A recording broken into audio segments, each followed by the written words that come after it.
He banged on her door like the building was on fire. Only problem? The fire wasn't in the walls. It was in his eyes. This is the story of how a college landlord tried to evict a 20-year-old black student, and how, just a few hours later, he learned the hard way her scholarship money was already paying the rent. We're in Atlanta, Georgia. Tuesday morning. Tiffany, 20 years old, pre-med, all A's, sitting cross-legged in her pajamas. Coffee on the desk. Organic chem notes everywhere.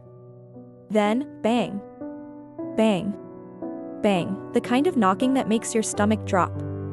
She opens the door, and there he is. Mr. Conway. The landlord. Early 50s. Belly over the belt. Wrinkled shirt. Face like he's allergic to smiling. Conway shoves a crumpled paper at her. 5 days to pay, or you're out. Tiffany blinks.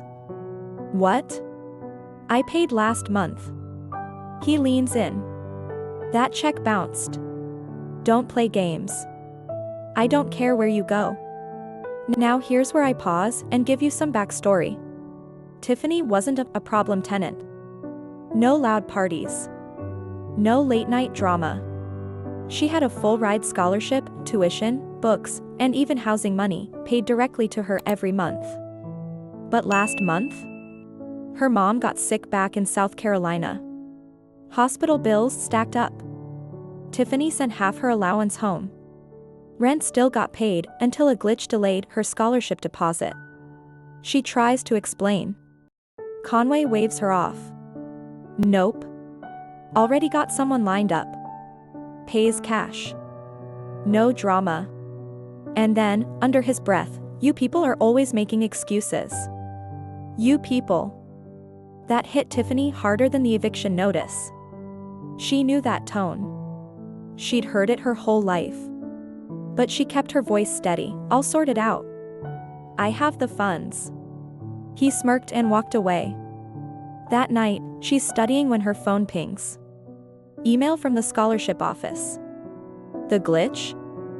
Fixed. And guess what? 2 months' rent had already been wired into Conway's account earlier that afternoon. Now Tiffany could have gone knocking on his door. She could have yelled, "Check your account."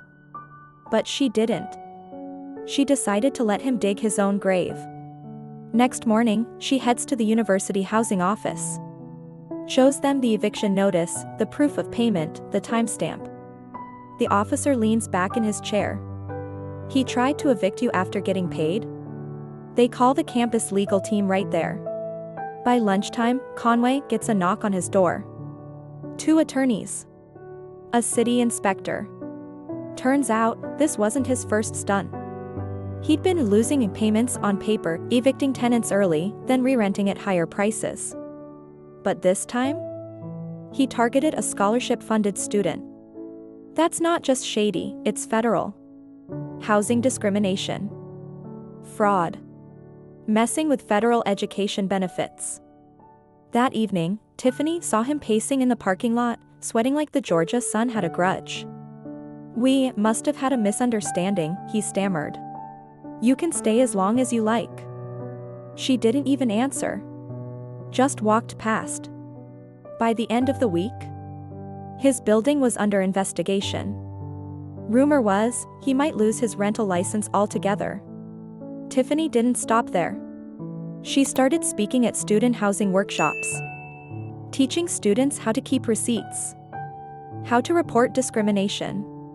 How to protect themselves when landlords get shady. Sometimes, the sweetest revenge isn't yelling. It's sitting back and letting the truth walk in and take a seat like it owns the place. Have you ever had a landlord try to pull a trick on you? Drop your story in the comments, I read every single one. Hit like so more people hear Tiffany's story. And remember, the law might be slow, but when it hits hard.